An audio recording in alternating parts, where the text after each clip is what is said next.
Jadi Pak Ustadz, begini Pak Ustadz, sunat bukan ajaran Ibrahim, saya 2 kali mengatakan. Karena tidak ada dikatakan itu ajaran Ibrahim. Ajaran Allah. Itu perintah Tuhan. Nah, itu maksudnya. Perintah Tuhan kepada Abraham sebagai tanda. Janji. Supaya jangan lupa Abraham bahwa ada janji Tuhan bahwa tanah Kanaan adalah milik keturunannya. Keturunannya. Itu tanda. Jadi saya bukan keturunan Abraham, Pak. Secara fisik. Secara fisik. Jadi tidak usah sunat saya. Sunat hati. Ada kalangkanya saya bertanya. Kalau memang orang tidak bersunat, tidak boleh masuk surga. Kenapa tidak Tuhan langsung sunat dalam rahim ibu saya disunat?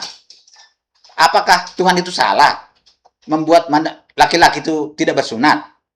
Jadi hanya untuk tanda itu, Pak. Jadi tanda fisik. Tanda fisik, ya. Tanda bahwa tanah Kanaan itu adalah milik Abraham dan masuk kepada keluarga Abraham. Abraham, gitu.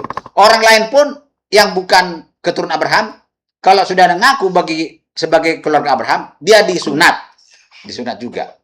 Itu bukan ajaran Abraham. Makanya kami tidak ikut. Bukan kami tidak mengikut ajaran Abraham.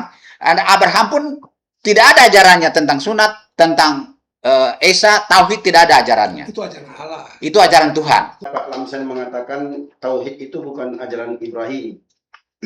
Sunat juga bukan ajaran Ibrahim. Ya, sunat juga bukan ajaran Ibrahim. Ini disebutkan dalam Kejadian 17, data nomor 6 sampai nomor 7.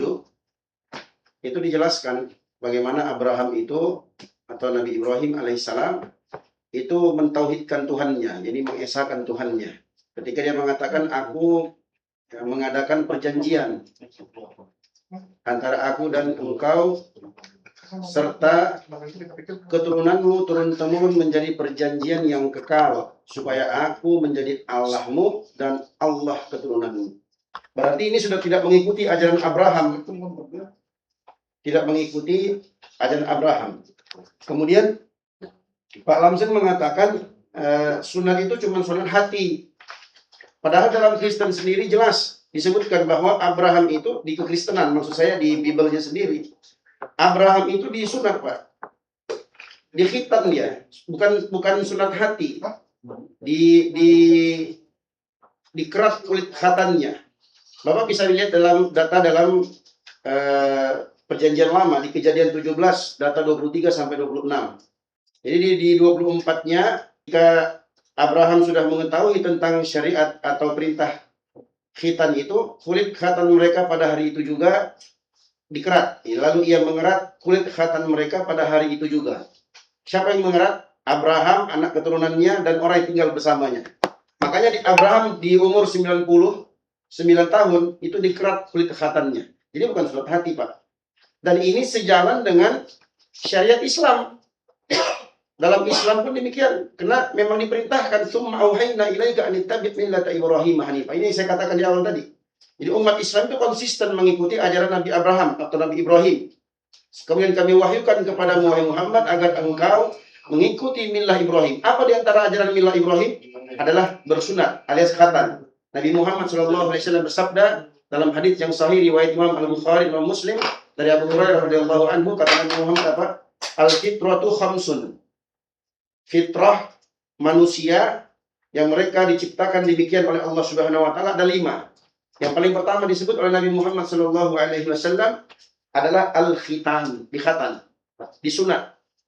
Jadi Nabi Abraham dan keturunannya, Nabi Ismail, nabi-nabi setelahnya itu disunat. Umat Islam, Nabi Muhammad SAW disunat dan beliau pun mensyariatkan syariat sunat.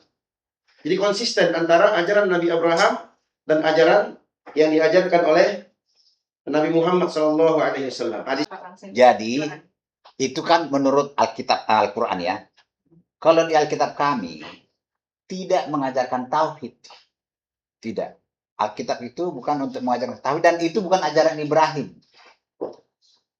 Dan makanya saya tidak akan bisa bantai, tidak Pak. Alkitab tidak mengajarkan itu di sini. Terus apalagi hitan.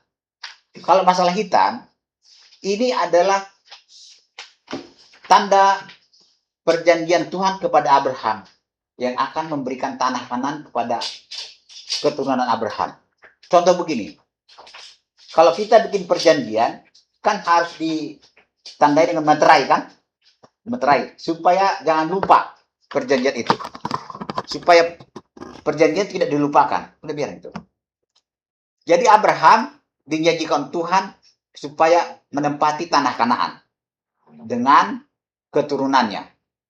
Setiap orang sebagai tanda materai, sebagai peringatan untuk Abraham, dia dan anak-anaknya dan keturunannya disunat. Siapa-siapa yang tidak bersunat dilenyapkan, tidak boleh di situ, karena itu adalah milik orang-orang yang bersunat, yaitu keturunan Abraham. Kalau tidak bersunat berarti dia bukan keturunan Abraham. Jadi orang Kristen di sini yang bukan keturunan Abraham, dia tidak disunat, dan itu bukan aturan agama, hanya perjanjian Tuhan kepada Abraham. Sunat sebagai tanda perjanjian Allah dengan Abraham. Kejadian 17 ayat 1. Ketika Abram berumur 99 tahun, maka Tuhan menampakkan diri kepada Abram dan berfirman kepadanya, "Akulah Allah yang Maha Kuasa. Hiduplah di hadapanku dengan tidak bercela. Aku akan mengadakan perjanjian antara aku dan engkau, dan aku akan membuat engkau sangat banyak." Lalu sujudlah Abram, dan Allah berfirman kepadanya, "Dari pihakku inilah perjanjianku dengan engkau. Engkau akan menjadi bapa sejumlah besar bangsa. Karena itu, namamu bukan lagi Abram, melainkan Abraham. Karena engkau telah kutetapkan menjadi bapa sejumlah besar bangsa. Aku akan membuat engkau beranak cucu sangat banyak. Engkau akan kubuat menjadi bangsa-bangsa, dan daripadamu akan berasal raja-raja. Aku akan mengadakan perjanjian antara aku dan engkau, serta keturunanmu, turun-temurun menjadi perjanjian yang kekal, supaya aku menjadi Allahmu dan Allah keturunanmu. Kepadamu dan kepada keturunanmu akan kuberikan negeri ini yang kau diami sebagai orang asing, yakni seluruh tanah Kanaan. Akan kuberikan menjadi milikmu untuk selama-lamanya, dan aku akan menjadi Allah mereka." Lagi firman Allah kepada Abraham, "Dari pihakmu engkau harus memegang perjanjianku, engkau dan keturunanmu, turun-temurun. Inilah perjanjianku yang harus kamu pegang, perjanjian antara aku dan kamu, serta keturunanmu, yaitu setiap laki-laki di antara kamu harus disunat. Haruslah dikerat kulit katanmu, dan itulah akan menjadi tanda perjanjian antara aku dan kamu. Anak yang berumur 8 hari haruslah disunat, yakni setiap laki-laki di antara kamu, turun-temurun, baik yang lahir di rumahmu maupun yang dibeli dengan uang dari salah seorang asing, tetapi tidak termasuk keturunanmu. Orang yang lahir di rumahmu dan orang yang engkau beli dengan uang harus disunat. Maka dalam dagingmulah perjanjianku itu menjadi perjanjian yang kekal. Dan orang yang tidak disunat, yakni laki-laki yang tidak dikerat kulitannya, maka orang itu harus dilenyapkan dari antara orang-orang bangsanya. Ia telah mengingkari perjanjianku." Terima kasih.